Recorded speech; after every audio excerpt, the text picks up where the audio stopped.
Hey Cara, I'm really happy to be speaking to you today. I've been looking forward to this all week. This is like, yes, come on. So what I'm going to get you to do is just give us a little introduction. Okay.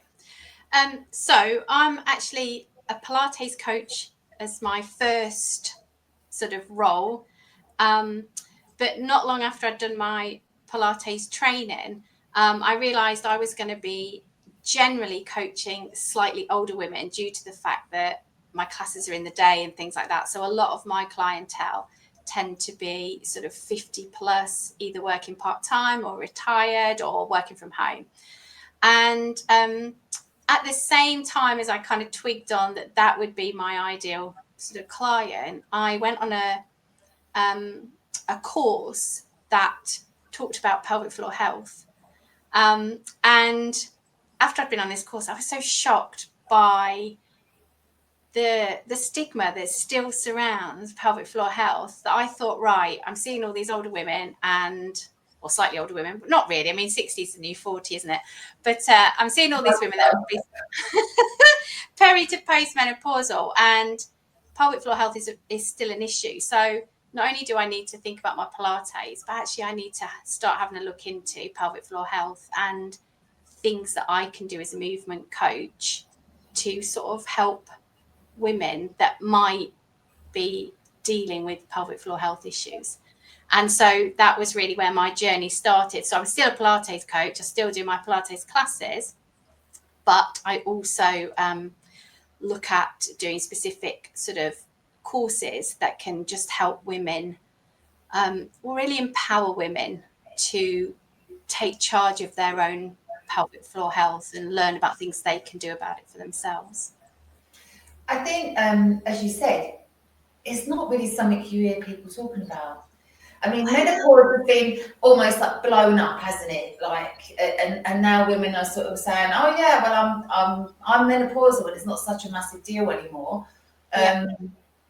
But the pelvic health thing, when I thought about it, I was like, actually, there's not many clients that say anything about it. Maybe unless they're questions that we should be asking.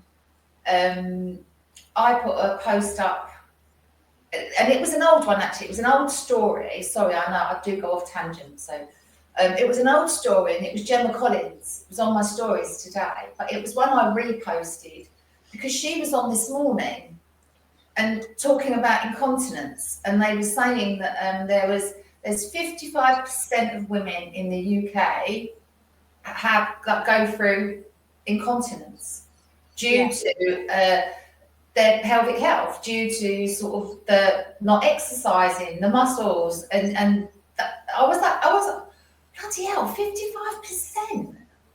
That's crazy numbers, especially when a lot of it can be avoided.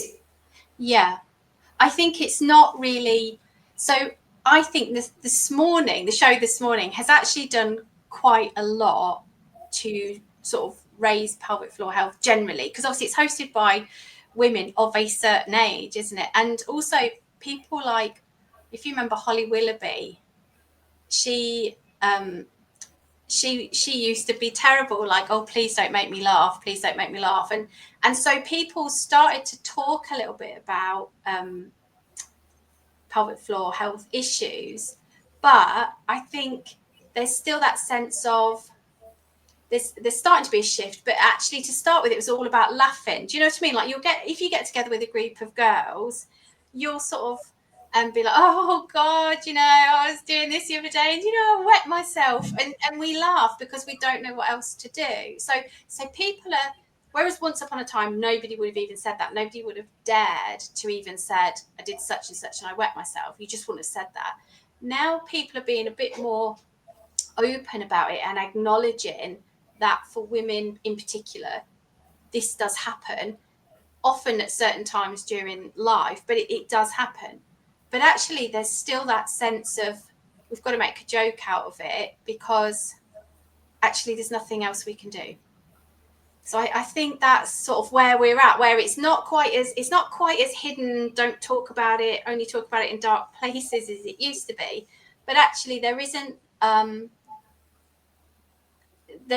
really strong message that everybody's pushing out there saying you can do something about it. I remember actually, we are both friends, obviously, with Cherry Baker. We said this before. And Yeah. I remember we was having a conversation about like the tenor lady stuff. Yeah. And it was almost becoming like, oh, it's fine, you know, you can do this. I would be flipping mortified if I laughed and peed myself. Yeah. Honestly. Like, and I can't believe how sometimes it's almost normalizing it. When you're a fitness professional, you know that actually, unless there's other medical there's other medical problems, no, actually you can do something about it. Yeah. I mean, when I first saw actually it was Cherry. It was one of Cherry's presentations that got me into thinking I've got to learn more about pelvic health. And after going on Cherry's course and stuff, that was one of the first courses I ever did on pelvic floor health. I started taking notice of the tenor lady adverts, and that whole "a little bit of wee shouldn't stop me being me," that was infuriating, because at nowhere did it say this is not normal, but it is common. So it's almost like, because sometimes it's upsetting, isn't it, when somebody says that's not normal. So they try and say, well, it is normal. It's not normal. It's not something that you should expect or put up with. That's not your lot in life, but it is common. So it's sort of like, by saying, well, it is common, so it is okay to talk about it, and it is okay to understand that the chances are, if you're in a room with a group of ladies of a whole range of ages, the chances are there are people in there that have some form of pelvic floor dysfunction, and it's okay to talk about it, because it is common. And I think the more that women are happy to talk about it, the easier it is to then go and do something about it, or at least seek help. And originally, some of the ladies I've spoken to, and I think this is changing, but again, it's a bit like the menopause, it's changing slowly. So originally it was a bit like, well, you've had, a GP might say something like, well, you've had children, so what do you expect? Well, you're in your 60s, so what do you expect? And that's just, one, it's not true, that's not the answer, and two, that's just not acceptable in my opinion. Acceptable. And I hope that there are not women out there that think, oh, well, this is common, so this is what happens, so I don't need to do anything about it. Yeah. Like seeing those adverts and seeing that stuff, thinking, oh, well, this is just what happens, because as you say, we've had children, or we're getting on a bit, so it's scandalous. So I do love Cherry though. If anyone's going to rip them apart, Cherry will do it. So what are the symptoms? I mean, so me and you were going to go through, it was you yourself, obviously you sent the questions to me, and it was was it 10 most asked questions? On Google. So this is interesting. So what are the signs? So let's have a little quick chat about the symptoms of a weak pelvic floor. Okay, so there's various ones. The sort of most common one perhaps that you talk about, or there's a couple of really common ones that you talk about, where you cough, you laugh, you sneeze, you pick up a granddaughter or a daughter, a child, you pick up heavy bags, and all of a sudden, when you do that, you leak a little bit of wee. Sometimes it could be poo, but commonly it's sort of like you leak a little bit of wee. So if that happens, then potentially it suggests that everything, all the muscles and the connective tissues, perhaps not working quite as well as it should be. So that's one. The other one that's very common is, and we've all sort of had the experience, but probably not, not everybody's going to have actually leaked from it, where you've been out shopping or something and you sort of come home, you're carrying loads of bags, and you get to your front door, and for some unknown reason, the minute you try and get the key in your door, oh, by the way, you actually need a wee. And if you don't get that key in the drawer and get it unlocked in about 5.5 seconds, you're going to wet yourself. And so there's people that will feel that, but actually will get in the door, realize, I need to go to the toilet, and they'll go to the toilet, and that's fine. But then there are people that whole act of the build up of you're going to wet yourself, actually they don't make it, and so they end up weeing themselves, or at least leaking some in that kind of act of undoing the door and going to the toilet. So they're two that I think are really quite common. Then you have things like, perhaps you've been to the loo, and then, I don't know, half an hour later or 10 minutes later, you feel like you need to go again. So you go, but actually you only wee a teaspoon. So it's sort of like, logically speaking, you didn't really need to go, but your bladder was telling you needed to go, so you went, and you didn't really have any wee. So that's kind of like when your bladder's being a bit overactive. So there's that. Then there's the kind where you go to the toilet, everything seems great, you get up, you pull your pants up, you pull your trousers up, you wander off, you go wash your hands, and then you go, what's that? And you've just almost like the act of standing up, pulling your trousers up, moving has almost like let another little bit out that you didn't know was there. So that's a sign of, just things not quite working as well as they should, or there being some physiological issues within the pelvic floor system. And then there's also what we call a prolapse, where which often happens as well sort of during childbirth, but it can happen at all sorts of times, where it's almost like the pelvic organs that sit inside you shift. They're no longer quite where they should be, and you can have sort of like either the bladder, either sort of things start to come down a bit and push, like the bladder might go down a bit, or the tubes might go down a bit and push into the vaginal wall and stuff like that. So you're kind of getting what's called a prolapse, where things are almost being pulled by gravity downwards. They don't actually, if you have a very, very bad prolapse, and this isn't the sort of thing where you suddenly would wake up and be like, oh my God, what's that on the bed? But if you had a very bad prolapse, you might actually be able to sort of see that visually. But a lot of people have prolapses without necessarily knowing, or maybe sort of if they've been up and about all day, they might start to feel something's not quite right. Do you know what I mean? Down there, something feels a bit heavy, or it feels a bit draggy, so something's just not quite right.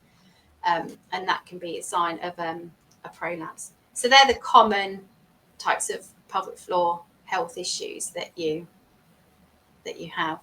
How many times have you, like, obviously you are a fitness professional as well, and how many times have like you done a certain exercise, and I find this that quite, especially as they're younger and they go, oh no, I can't do that, I can't do any jumping, because obviously of that whole reason. So for me with Pilates, we don't actually do a lot of high impact stuff, but within class, when we're chatting about Pilates or why people have come to Pilates, and you hear things like, well, I can't do the high impact stuff anymore, I don't want to do, or they'll say at the start, somebody might say to me, you don't do any jumping, do you? Because obviously I can't do that anymore. And the thing is, it doesn't even have to be big jumping. It doesn't, sometimes even a little bit of bouncing can be enough. Do you know what I mean? To cause an issue. So, yeah. So they're the, I think the sort of the sneeze, what I'd call a sneeze wee, that's your sort of typical stress incontinence. And then that kind of feeling that if you can't get the key in the door and get in a minute, you're going to wee yourself, that sort of urge incontinence. You've also got this sort of, where you have to wake up and go to the toilet lots of times in the night, and sort of from a working perspective, we should be able to sleep through the night without having to get up. That's not saying nobody would never get up, because it depends. If you had a big glass of water before you went to bed, you might wake up and need to go to the toilet. But as a general rule, we should be able to sleep through the night. So what causes the pelvic floor dysfunction, would you say? What causes it? So what are the causes? That was the second question, I think. Yeah, so there's lots of things that can cause it. It actually suggests that basically, like I said, your pelvic floor is kind of made up of muscles, connective tissue, etc. And if they don't all work in harmony as they should, then that's the actual physiological kind of bit that can cause an issue. But what tends to happen is, so like typically for women, we have cycles where our hormones are just up and down. So you've got, as a younger woman, if you're having menstrual cycles, so your hormones change throughout your menstrual cycle for a start. So it might be that some women can actually not necessarily have bad incontinence or even incontinence, but when the hormone changes, they might feel it's more difficult to hold a wee, do you know what I mean? Things like that, or because their hormones are changing. Then when you're pregnant, that can change. So people can often get some form of incontinence sort of during or after pregnancy. Again, you've got lots of hormones. You've got hormones which relax the muscles and the connective tissue so you can have a baby. Also, when you have a baby itself, in a way, that's quite a traumatic event for the body in terms of what the body actually goes through. So that can damage tissues. So that can cause incontinence problems. And then again, when you then get out the other side with your hormones, you think, hey, yay, I'm soon going to be done with all the Hey, I'm done. Yes, Well, of course, that whole transition from having more sort of level hormones or ones that sort of are cyclic through the month, suddenly hormones are disappearing, like crazy. So then that changes your the connective tissue, the muscles. It changes, things like when you have a wee and stuff like that, the tube where your wee comes down and stuff, it changes actually, like not the structure, but almost like how that feels. It can stop it being lubricated and stuff like that can cause issues. So the hormones is a big issue in terms of pelvic floor dysfunction. Actually, another thing is diet. And it might not be that any one of these things alone. It might be that it's a combination. Yeah. So with diet, there's two aspects to diet. So if somebody is constipated a lot, has chronic constipation, obviously you're going to struggle to go to the toilet. And the act of straining, if you think about when, if people have had a traumatic birth or a long birth and they've been pushing a baby out, that can cause issues. Well, in the same sort of manner, so can chronic constipation. If you're sat straining all the time because you can't go to the toilet, that can cause issues. On the other side, with diet, sometimes people find caffeine can cause issues. So I've known people that have had incontinence problems that they've stopped drinking caffeine and they've gone literally just like that. Not for everybody, because like I say, often it's a mixture of things, but stuff like caffeine, alcohol, sometimes spices, sometimes citrus fruits, they can all have an influence on the pelvic floor and how well it works. So that's something else. I do think that, like, there are certain drinks. I mean, obviously, I am speaking from experience here. There are certain things, like if I have a protein shake, I've got to pee. Like, there ain't nothing. So there are things that I think when you know your body well, you can see those little sort of triggers. Yeah. And that way, maybe it's easier to work around it. Yeah. But there's also things like, so say if somebody, obviously, if you have a urinary tract infection, then that's going to cause a similar type issue, isn't it? If you have cystitis or something like that, you're going to have that urge and an issue. So, that can cause it. If you're hypermobile, so, I think the sort of diagnosis of hypermobility, I don't think that's been around that long, So if people have connective tissue disorders, then obviously if your pelvic floor and your pelvic organs and all your body's connected by connective tissue, and you have a disorder of connective tissue where it's too relaxed, it doesn't have proper tone and stuff like that, then that can feed into pelvic floor issues as well. Some medications can feed into pelvic floor issues. So, and also I think sometimes what happens is if you have had any trauma around the pelvis, whether it's through pregnancy or something like a hysterectomy, any operations, cancer sort of operations or anything like that, I think also you can become disconnected from your pelvic floor or from the pelvis. It's almost like you can almost not want to go there anymore. Do you know what I mean? Right. And for me, I believe a lot also as a Pilates coach in mind-body connection.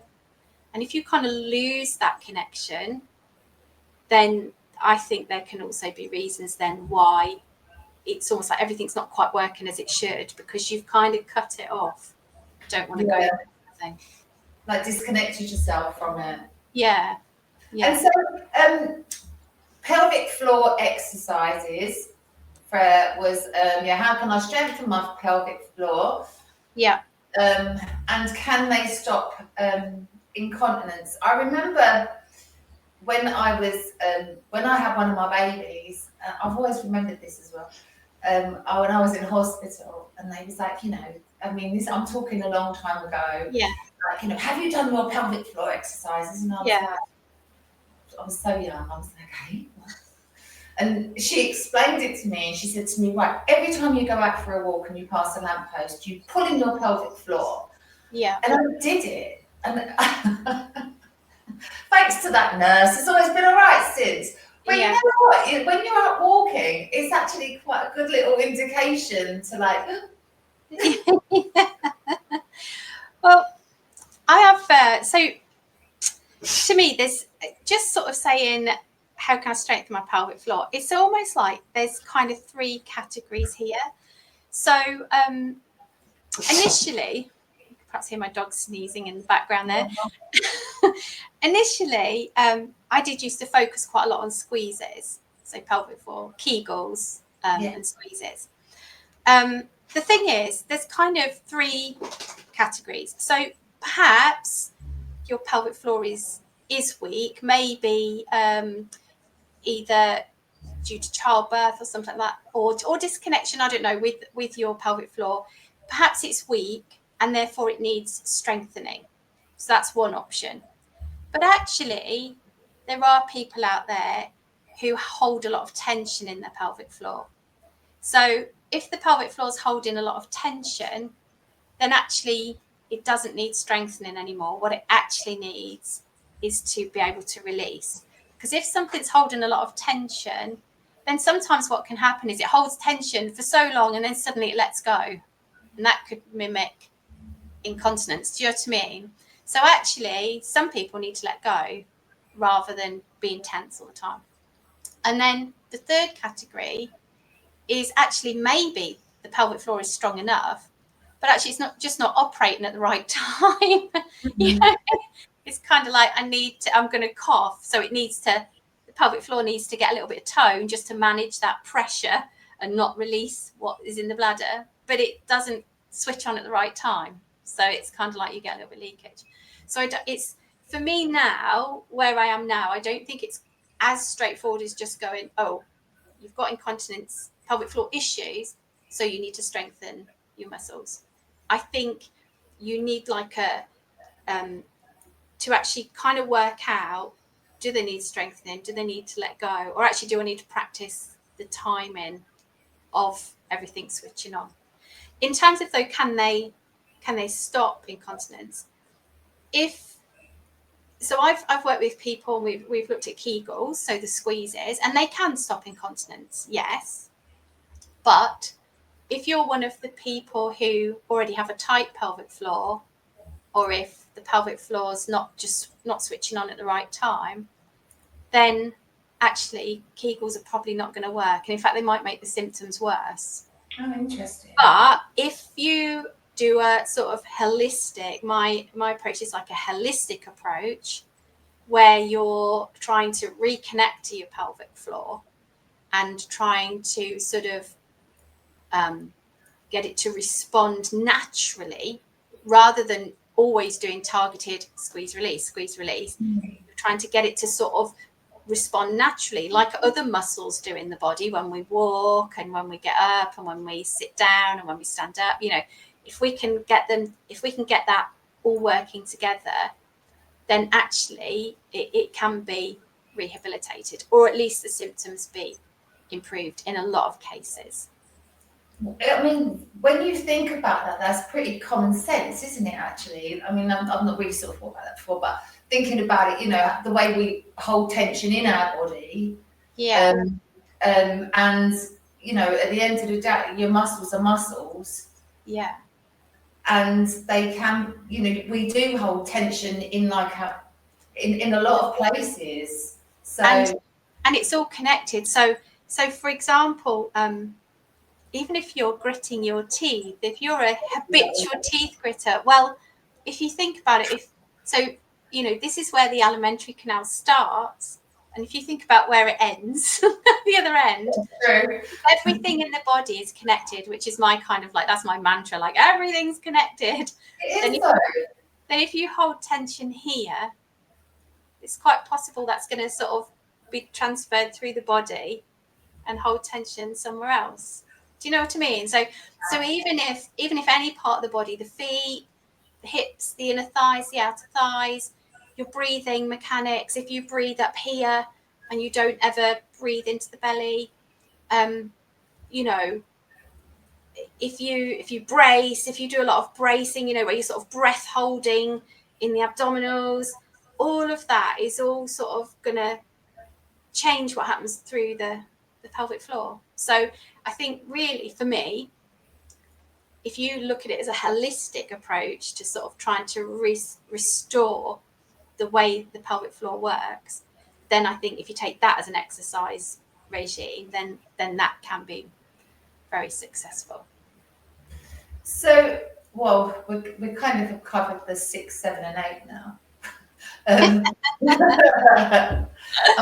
kind of how hormones affect the pelvic floor, because as we know that. Yeah. How long does it take? So how, in terms of how long it takes, that is that varies. So again, I've seen some people who, like I said, I spoke to one person who said, "Oh, I gave up caffeine. That was it, all sorted." So that's brilliant. That was instant. And then I've seen some people before who have seen, like, by trying to learn how to connect with the floor and do relaxation. Because I tell you what, as well, women are awful at being able to relax. I'm the same. It's like, what do you mean sit down or chill or do some breaths? It's like, yeah, I can do 10 squeezes. I can get those squeezes in. I'll do 10 for you. What do you mean you want me to spend 2 minutes breathing? No way, I haven't got time to fit that into my TikTok, hon, come on. I can do my squeezes as I walk through the lamppost, by a lamppost, but there's no way I can just sit down for a minute, close my eyes and breathe into my belly. So, you know, so if women start to incorporate that, then I've seen like improvement happen perhaps within 2 to 3 weeks. But generally, the sort of general standard timelines for improvement is about 12 weeks to start seeing some kind of improvement in your pelvic floor health. So if I was listening into this, I think I'd be saying to myself, well, how do I know if I'm having this incontinence or the problem that I'm having? How do I know if it's related to it being weak or tight, or how would I know? I think it's really hard to sort of just decide that for yourself. I think so. If somebody talks to me, or if I'm running a course and somebody talks to me about pelvic floor issues, I always say to me, first port of call is to go and talk to a GP. Now, that's very debatable about how easy it is these days to see a GP, and it is debatable about how sympathetic your GP will be. But if you go to speak to your GP, what they can do is kind of check for any infections, like urinary tract infections, which would that can be ruled out. And they can also talk to you or assess like where you might be from a hormone perspective, which you probably can't decide that for yourself. And I'm not saying that's just like, oh, well, it's HRT or nothing, but there are certain hormones sometimes that doctors will prescribe that are topical that can help with incontinence if sort of physiologically the bladder and the urethra and stuff like that have had the lack of estrogen is changing their optimum, like how the structures of them or whatever. And then sometimes topical hormones can help. So your GP can advise on things like that. So you could almost get that bit looked at. That would be your first port of call. And then there's something called a women's health physio. So, a women's health physio is there specifically to look at or help women with incontinence issues. Now, often they're physios anyway, they are physios, but they've specialised in women's health as well. So a women's health physio can do internal examinations if necessary. So they could then start to assess whether you can actually switch your pelvic floor on and off and actually be able to do that on demand, if you see what I mean. Yeah. They can also assess whether you're holding a lot of tension within the pelvic floor.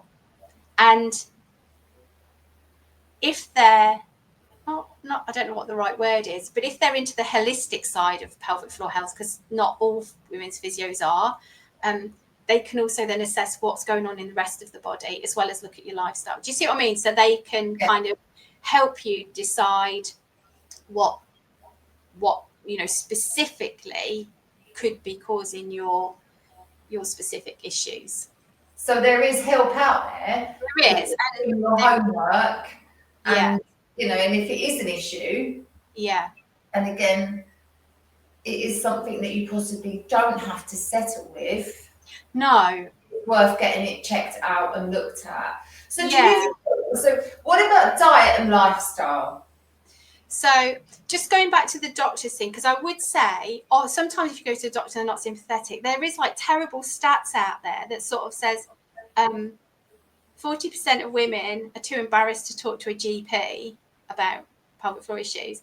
And only say they do, only 50% of the women that do go back if the first line of treatment fails. And sometimes when you go to see your GP, they might do some assessment, but their first line of treatment might be go away and do your Kegels.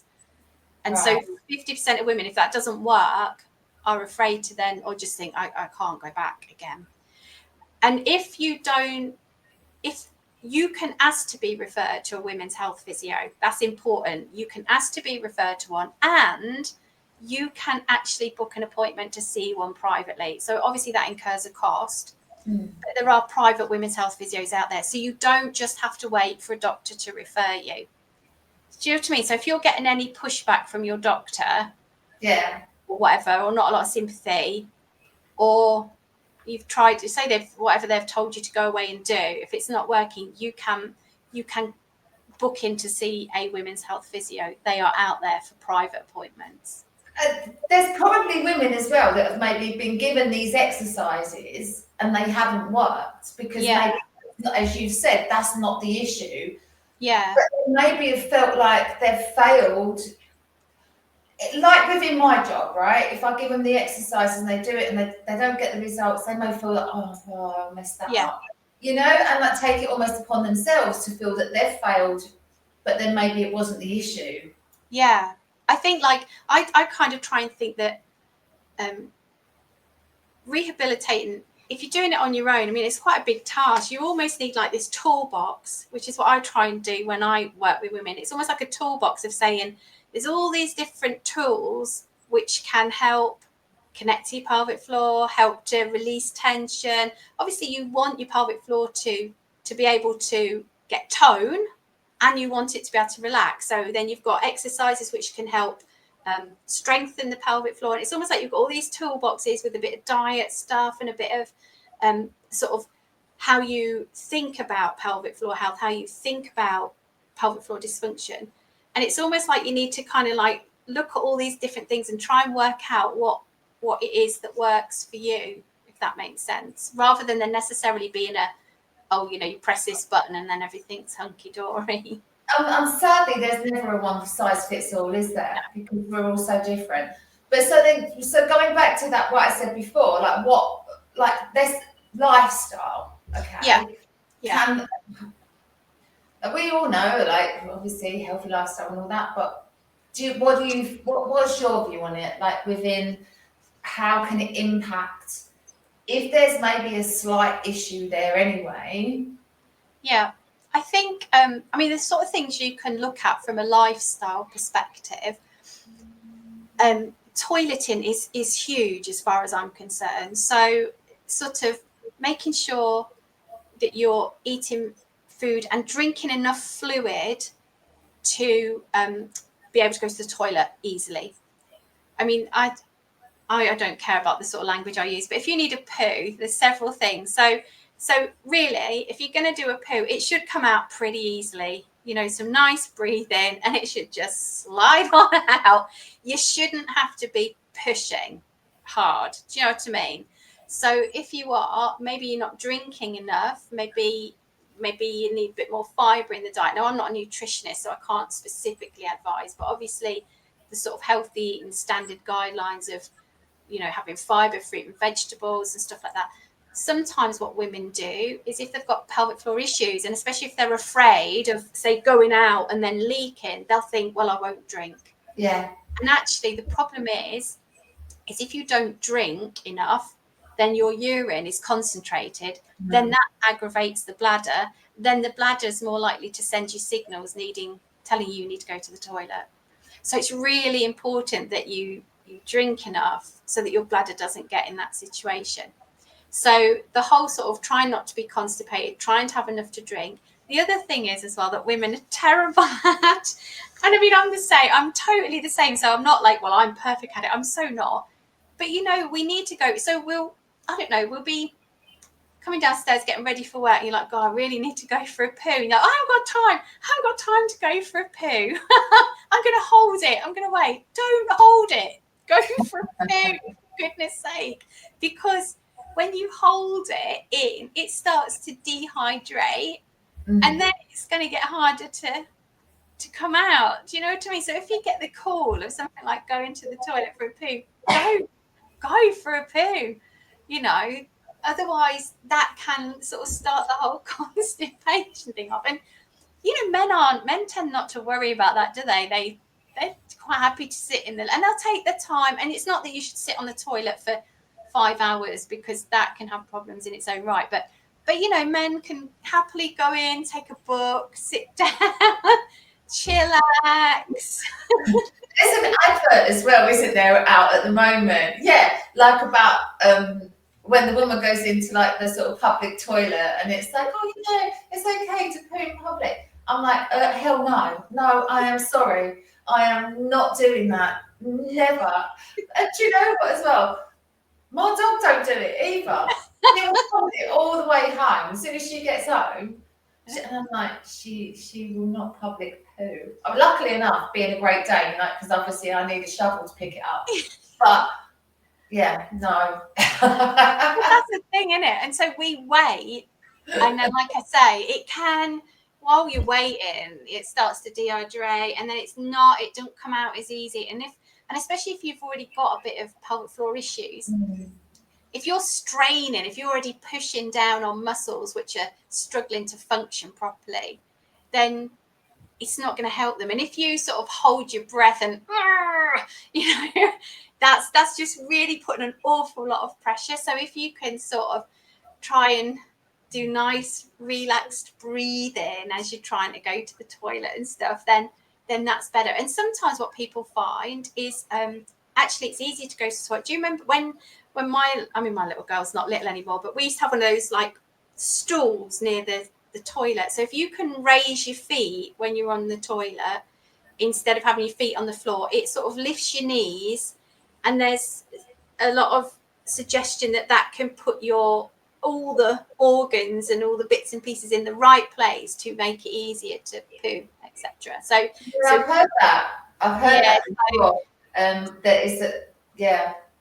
So elevating your feet, it can be helpful, whether it's on like a few books or on some toilet rolls, or if you've still got a step, something like that can also help as well. So and then, you know, I think, like I said, I'm not a nutritionist, but if you sort of get pelvic floor issues, it's worth, if they're not all the time, it's worth kind of perhaps going, what have I just had some coffee? Have I just have I had a curry? You know, how did I have something citrusy, or just to sort of see whether there's any possible sort of what do you call it? But there's triggers, aren't there? Little triggers that you think, oh, hang on. Yeah. Oh, that could have been, that could have been Yeah. that. Or you've been out all night on the piss, basically. And and it's worth then, you know, not cutting out your major food groups or anything. You'd need to speak to somebody who's qualified to discuss any of that. But, you know, does it help if you reduce caffeine? You know, like if you're having lots of cups of coffee during the day, does it make a difference if you only have one in the morning, or if you come off caffeine or switch to decaffeinated? Or, you know, if you sort of, if you can just sort of say, well, actually, this is just something like a spice. Is it better if I don't have that? And then that can give you an indication of whether that's feeding into like your pelvic floor issue. If you've got if I suppose as well, if you have pelvic floor issues and you're like a runner or into high impact, jumpy style aerobics, I hate that thought of saying, oh, that's it, you've got to give it up. But maybe if you're serious about trying to rehabilitate your pelvic floor, maybe what you need to do is just put it on the back burner just while you're trying to work on the pelvic floor, because ultimately if you're trying to rehabilitate it, what you're trying to do is first of all get everything to work as it should, and then you can practice like loading the pelvic floor gradually, which means then maybe you can go back to doing your aerobics and your running and be fine with it, you know. So it's they're the kind of lifestyle things perhaps that can help a little bit. And so do you think that like some like stress, anxiety, I mean, we know that stress and anxiety are menopausal symptoms anyway, perimenopausal symptoms. And then obviously you've got like the reduction of the hormones. So do you think that they can make the situation worse?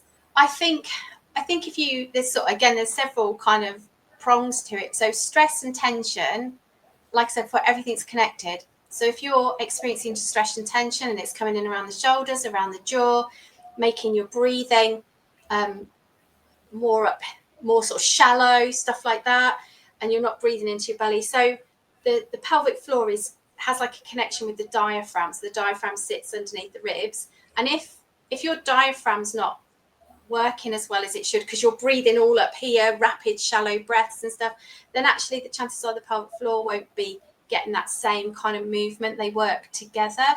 So if you're stressed and tense, they're not working for a start. So there's like the start of a disconnection.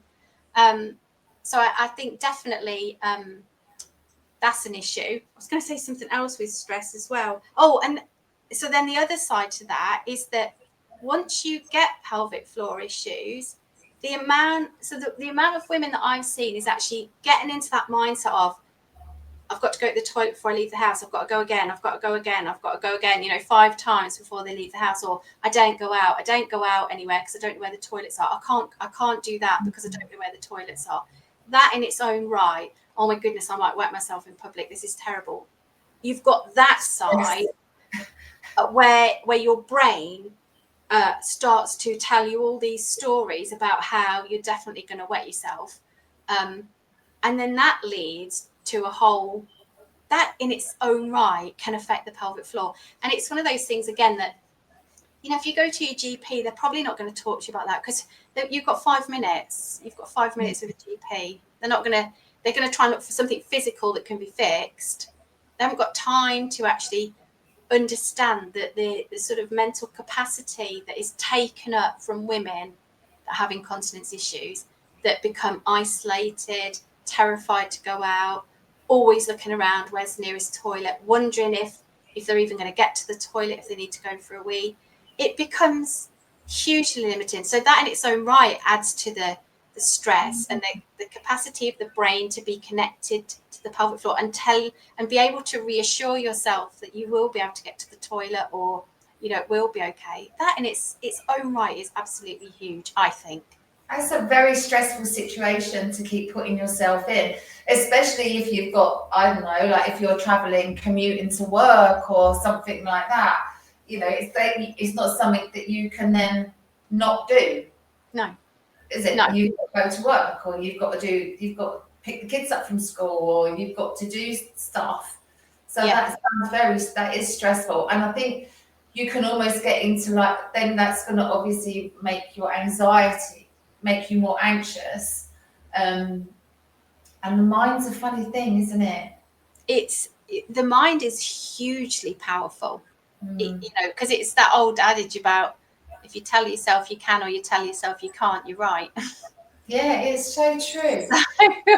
So let's go on to myth busting. So the ones we've got written down here are pelvic floor issues only happen after childbirth, and there's nothing you can do about your pelvic floor issues in menopause. So should we just chuck them out the window? Yeah, because pelvic floor health can happen at any point, and actually not everybody gets it, do they? No, everybody, people have children and they're fine. So it's not, and it doesn't just happen after childbirth, and it doesn't just happen during the menopause. They are common times, there are common times when pelvic floor issues might crop up in your life, but that's not the be all and end all, no. I think as well, though, it goes back to what we said earlier on. Oh, yeah, but you've had babies, you've had kids. Of course it's going to happen, isn't it? Or you're getting on. But, that's like going, oh, you've broken your leg, you're never going to be able to walk again. Well, nobody would dream of saying that, would they? And I think, and the thing is as well, I suppose the problem is as well, when you've got companies like Lady out there, I mean, don't get me wrong, just to be absolutely clear, if you've got pelvic floor health issues, things like Ladies have a place, especially, if you're trying to rehabilitate them, they have a place. They are there to stop huge embarrassment when you're out. So it's not that I'm like, well, you shouldn't be using Ladies. No, not at all.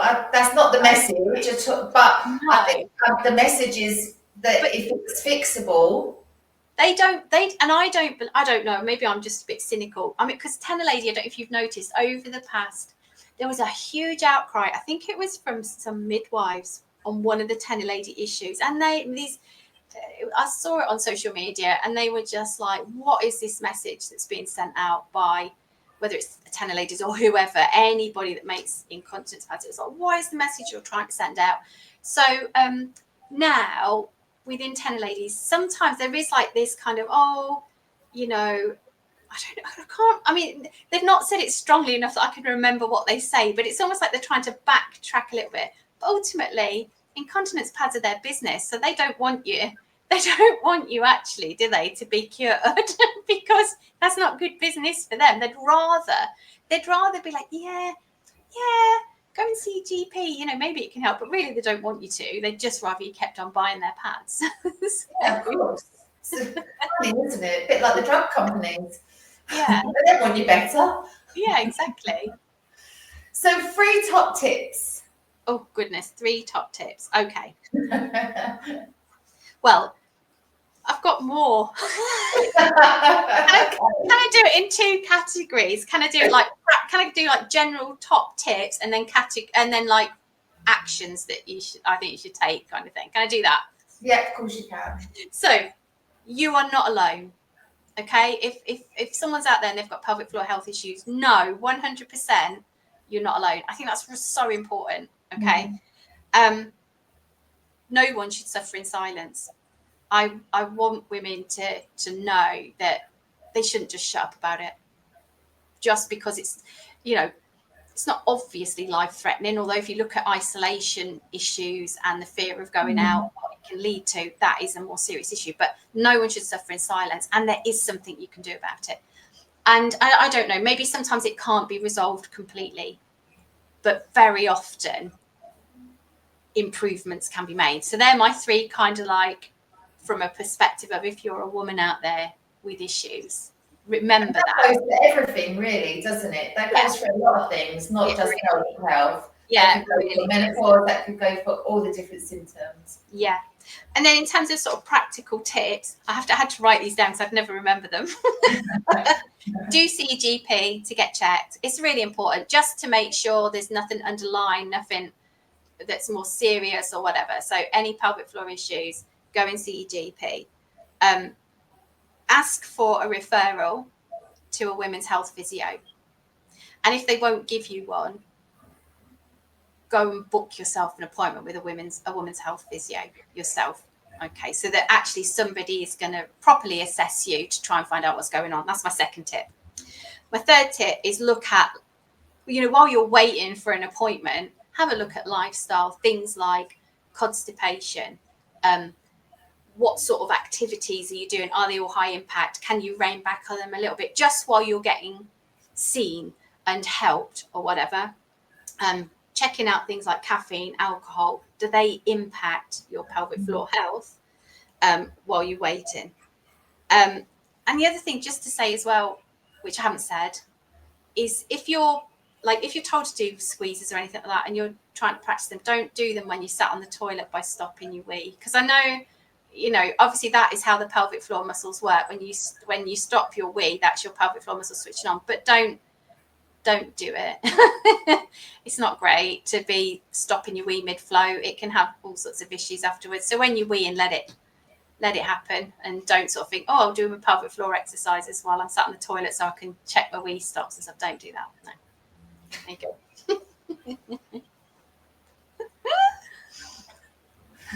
So is that it? Yeah. So what is it say?